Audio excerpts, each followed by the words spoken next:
Therapeutic കമ്മ്യൂണിക്കേഷൻ്റെ principle അല്ലെങ്കിൽ characteristics എന്തൊക്കെയാണ്? ഒന്നാമത് പേഷ്യൻ്റ് ആയിരിക്കണം ഈ ഒരു ഇൻട്രാക്ഷൻ്റെ പ്രൈമറി ഫോക്കസ്.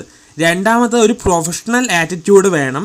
നേഴ്സ് സ്വന്തം ഒരു സെൽഫ് ഡിസ്ക്ലോഷർ ചെയ്യുന്നത് അത്യാവശ്യമാണെങ്കിൽ മാത്രമേ ചെയ്യാൻ പാടുള്ളൂ. ഒരു തെറാപ്യൂട്ടിക് പർപ്പസ് അതിനുണ്ടാവണം.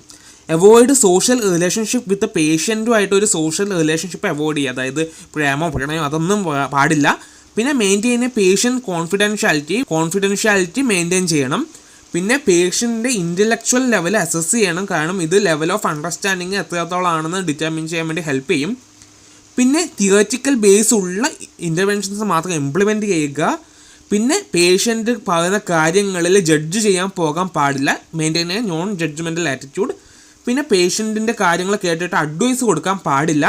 പിന്നെ guide the patient to interpret his or her experience rationally. സ്വന്തം അനുഭവങ്ങൾ സ്വന്തമായിട്ട് വീണ്ടും ഒരു ഇൻറ്റർപ്രറ്റ് ചെയ്യാൻ വേണ്ടിയിട്ട് ഹെൽപ്പ് ചെയ്യുക, ഗൈഡ് ചെയ്യുക.